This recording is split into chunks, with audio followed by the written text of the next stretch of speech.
손혜원 의원은 대선 주자가 아닙니다만 이른바 문재인 캠프에서 손혜원 의원의 발언이 논란이 되고 있습니다. 결국 홍보부본부장직을 사퇴했습니다. 본부장 아니었군요. 부본부장직이었군요. 뭐라고 말했길래 논란이 되고 있는지 발언부터 한번 살펴보시죠. 이 팟캐스트 함부로 하면 안 돼요. 손혜원 의원이 정청래 전 의원과 함께 팟캐스트를 하다가 이런 얘기가 나왔어요. 먼저 정청래 전 의원이 노무현 전 대통령이 진짜 고도로 치밀하게 계산된 승부사다. 말을 정교하게 계산해서 툭툭 던진다. 그러니까 노무현 전 대통령에 대한 칭찬의 발언을 정청래 전 의원이 무심코 했는데 손혜원 의원이 거기다 대고 마지막으로 떠나실 때의 그거 스스로 목숨을 끊은 것 그것도 계산될 것이다. 계산했으면 그러면 어떻게 됐던 건가? 라고 발언을 한 겁니다. 그러면서요 정청래 전 의원이 천하의 정 전 의원도 말리기 시작합니다. 아니 그거는 계산 안 했지 뭐 그것까지 계산했겠냐. 그런데 재차 손혜원 의원 같은 경우는 그것도 계산한 것이다. 내가 이렇게 떠날 때 여기서 모든 일이 끝날 거라고 말했고 실제 끝나지 않았냐. 수사나 이런 것들은 스스로 목숨을 끊은 것도 계산된 것이다. 이런 발언을 해서 엄청나게 논란이 되자 결국 손혜원 의원이 부본부장직을 사퇴하면서 공개 사과까지 했어요. 제 무지의 소치다. 팟캐스트 출연 자제하겠다. 김병미 의원님. 예.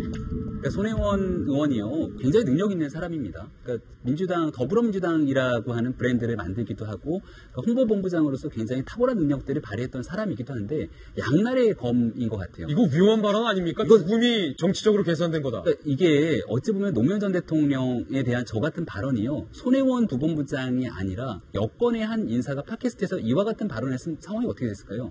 정말 말도 안 되는 상황으로 이어졌을 거거든요.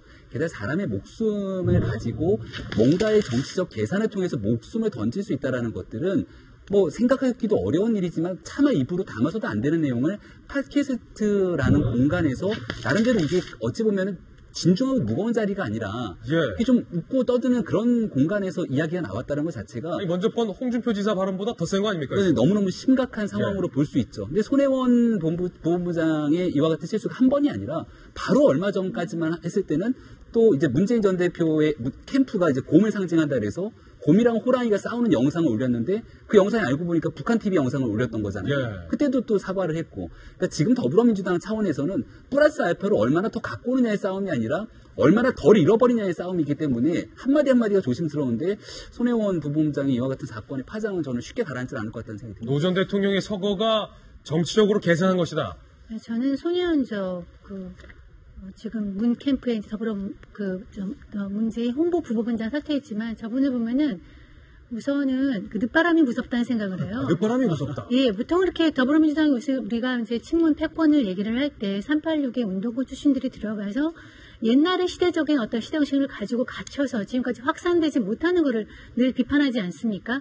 그런데 이제 그런 쪽에 들어가서 바로 포로가 되어버렸어요. 그 사람보다 386 옛날에 운동권 출신보다 더 극렬하게 그런 프레임에 갇혀가지고 확산을 못하고 있는 것이 안타깝고요. 근데 더불어민주당의 문 닫으면 역사 공부를 하셔야죠.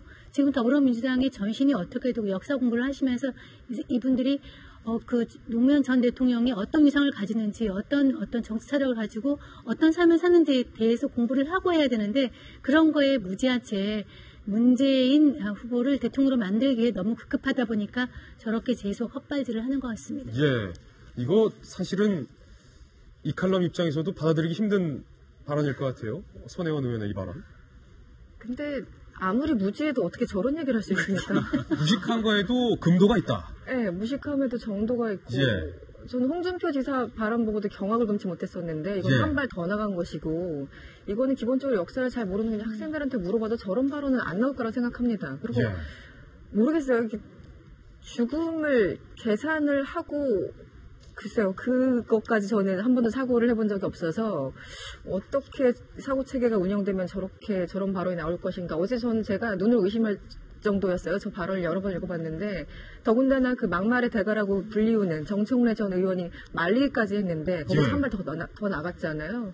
저는 좀 이건 마치 서석구 변호사가 김평우 변호사 말릴 때보다 네. 더 심하게 말렸어요. 정청래 전 비슷한 의원이. 맥락이라고 봐야 되겠죠. 그래서 정말 자제 자중 좀 이런 거가 필요하지 않을까. 특히 이제 민감한 예. 시기에 그 또 앞서가는 후보 옆에 있으면 같이 또 어깨가 들썩거리기도 합니다. 이미 대선이 끝났다. 뭐 네. 이런 안도감에서 나온 실수 아니었을까요? 뭐 혹시? 실제 내부에서는 문재인 대통령 소리를 한다고 하잖아요. 아, 그래요? 그러니까 이미 됐다고 예. 생각하고 그래서 아마 어떤 그런 분위기 때문에 휩쓸려서 저런 발언이 그냥 나온 게 아닌가 싶은데요. 제발 자중을 좀 부탁드리겠습니다. 예. 어쨌든 본인이 사과했으니까 해프닝으로 끝나는 것 같아요. 하실 말씀 있어요? 네. 제가 좀 더 내용을 보니까 의외로 나는 맥락은 좀 이해할 수 있겠네요. 아, 또 무슨 말을 해? 표현 중에 계산이라는 말은 예. 그 오해도 있고 문제가 있는데 전체 맥락을 하여튼 그 내용이 전부라고 하니까 살펴보면은 대통령이 그 결심할 때 망신당하지 말자. 그 다음에 어떻게 이런 지경까지 왔었나. 내 가족들은 어떻게 하지. 이런 생각이 굉장히 복잡했겠죠.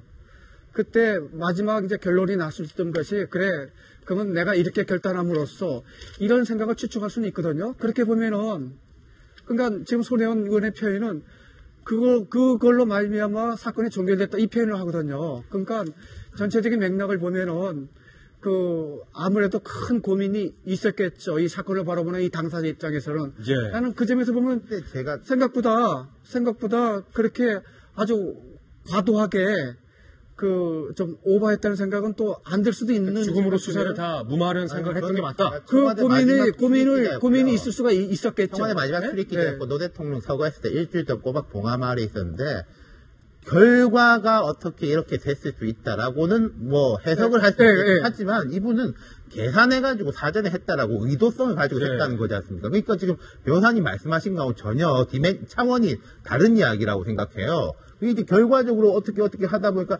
최종적으로는 이렇게 결론이 됐다라고 하는 거하고 계산을 해가지고 했다라고 하는 게 어떻게 똑같은 이야기입니까? 예. 뭐 말이 안 되죠. 예, 여기까지 한번 들어볼게요. 두 번째 대선 뉴스로 넘어가겠습니다. 뚫린 출마에게 의제의 정체가 드러납니다. 함께 보시죠. 길 터주며 판 키우는 한국당. 이거 제목 누가 뽑았습니까? 잘 뽑았네요. 길 터주며 판 키우는 한국당. 자유한국당의 상황이 지금 딱 이런 것 같아요. 오늘 이 얘기 한번 들어보겠습니다. 홍준표 대 황교안 구도다. 이거 얼마나 많은 사람이 동의할지는 잘 모르겠습니다만 일단 홍준표 지사의 최근 발언부터 저희가 좀 취재를 해봤는데 한번 들어보시죠. 1000명이라는 단어를 썼습니다. 1000명. 1000명을 받아야 할 순간이 오면 피할 수만은 없다. 하늘의 명이다.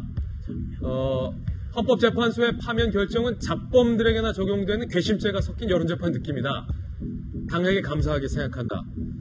당에게 감사하는 이유가 홍준표 지사에 대한 출마의 길이 열렸습니까? 일단 그렇죠. 이제 출마의 길을 두 사람한테 공동으로 좀 열어주고 있는 것 같은데요. 자유한국당이. 일단 홍준표 지사 같은 경우는 그 성완종 전 회장 뇌물죄로 했다가 이번에 항소심에서 무죄 판결 났죠. 그래서 당시 당원권이 정지됐었는데요.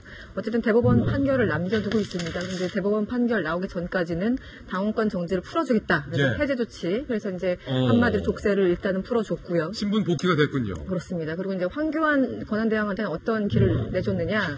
일단 17일 날 예비 경선을 해요. 그래서 이제 3명만 출연하겠다. 왜냐하면 자유한국당에서 우리는 기억 못하지만 많은 사람들이 지금 대권 출마를 하고 있습니다. 그래서 이제 그 사람들을 가려내서 3명을 출마시키고 마지막 31일에 여론조사를 통해서 마지막 당 후보를 선출하기로 했습니다. 자유한국당 이 경선에 대해서 굉장히 관심이 많으시군요. 네, 뭐 어쩔 수 없었습니다. 예.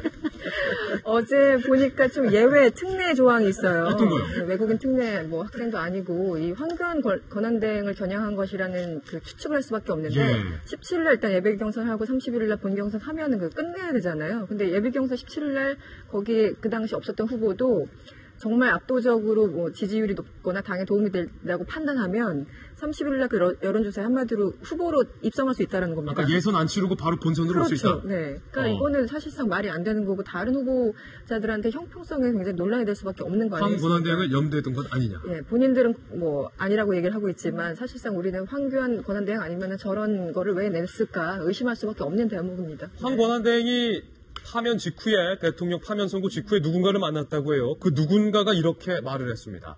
취재해봤는데 함께 살펴보시죠. 김태호 최고위원 오랜만에 나왔어요.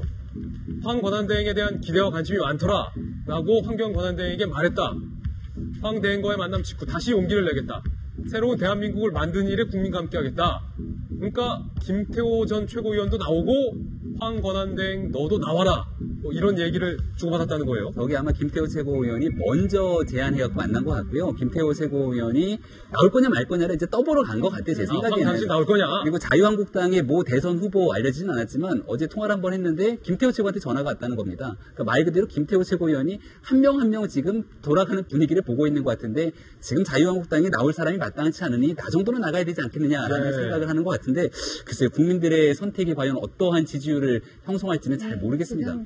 사실 여당도 아니죠. 대통령을 잃어버렸으니까 그런 정당에서 지금 후보를 또 만들지 못하는 정당인데 사실 출마자들은 엄청 많습니다. 3명으로 좁혀져야 되지만 뭐 김진 중앙일보 전 노소리부터 시작해서 뭐 정우택, 원유철, 이인재 뭐 지금 홍준표 그다음에 김태호 씨 최고까지 다 지금 출마를 하게 되는데요. 심지어 뭐 저는 이런 댓글도 봤어요.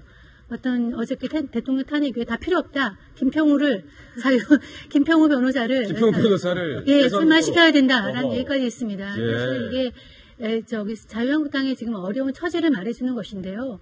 저는 우리가 지금 얘기했지만 지금 국민들의 전체적인 프레임은 정권 교체를 반영으로 넘어가 있습니다. 저는 황교안 대통령이 이런 의미에서 출마하지 않을 거라고 생각하고요.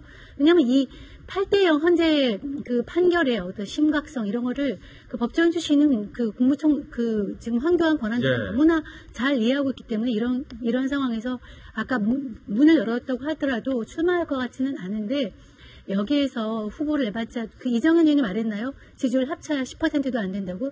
지지율 합쳐야 지금 현재로서 5%도 안 되는데 이거 되겠습니까? 사실은 이 어려운 처지를 말해주는 것 같습니다. 그래도 보수층 입장에서는 무당파 응답률도 상당히 높게 나오고 있기 때문에 정권 교체라는 단어는 조금 자중을 하셔서 조심스럽게 해주시면 감사하겠습니다. 세 번째 대선 뉴스인데요. 바로 이 부분을 내가 한번 앞장서 보겠다. 김종인 전 대표에 관한 뉴스입니다. 함께 보시죠.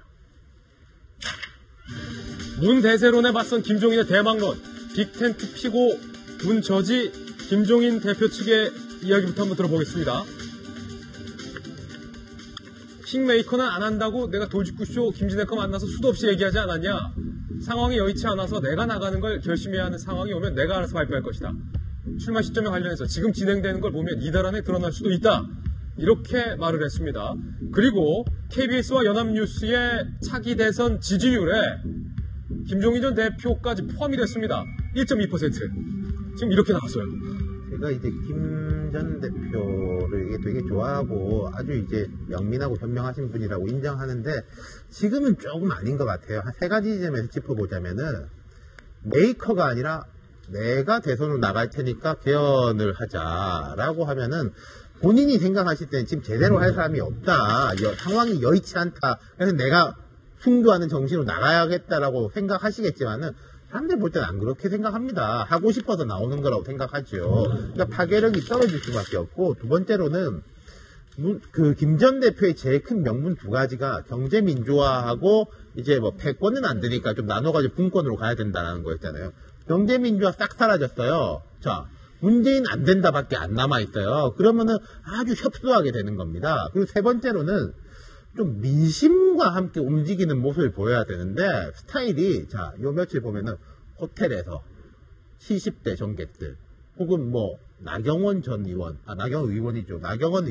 이런 분들이 이제 호텔에서 만나고 회동하고 이건 너무나 고전적이라고나 할까요? 좀 낡았다고나 할까요? 이게 지금 대선에서 어울리는 그림이 아니에요. 제가 생각할 때는 김 전 대표께서는 지금 이 대선의 역동성과 민심이 움직이는 이 프레임에 올라타려고 하시는 게 아니라 뭔가 좀 판을 짜가지고 하는 걸로 자꾸 느껴지거든요. 그러면은 이게 민심에 잘 와닿기 어려울 겁니다. 김병민 의원 표정 보니까 반박하고 싶어서 자꾸 그렇게 발표하는데 반론. 저는 판을 짜는 게 맞다고 생각해요. 그리고 지금까지 나왔던 것처럼 여태까지 5년 단임제 대통령제로 김종인 전 대표가 출마할 확률은 0이라고 봅니다. 그렇기 때문에 지금 이번 박근혜 대통령을 파면 선고했던 그 결정적인 이유 중에 하나는 권력을 독점하고 있던 과거의 대통령제로부터 벗어나자는 이유 아닙니까? 김종인 전 대표 입장에선 당연히 개헌을 위해서 판을 짜야 될 것이고요. 김종인 전 대표가 아무것도 안 하고선 뒤에 숨어갖고서는 킹메이커의 역할을 한들 똑같이 누군가가 대통령이 되고 나서 그때 가서 하겠다는 약속 안 지키는 거잖아요. 그래서 그 약속을 지켜내기 위해서 권력을 분점하기 위한 섀도우 캐비넷 예비내각을 어떻게 구성할 것인지에 대한 면면을 형성하기 위해서 저는 뛰어들었다 이렇게 생각을 하는데 하는 것도 의미 있다. 거기에 대한 예. 판을 이제 어떻게 짤지가 김종인 전 대표가 얘기하는 순교의 의미일 건지 아니면 진짜 윤 시장님이 걱정하는 것처럼 본인이 혹시나 욕심 때문인 건지는 조금 지나 보면 드러나지 않을까 싶습니다. 예. 이 칼럼 그 냄새 나요? 장미 냄새. 나지 않습니까? 아직은 좀, 네. 예. 장미 냄새가 제 코엔 벌써 느껴지는 것 같습니다. 장미 대선입니다. 60초 후에 돌아옵니다. 잠깐만요.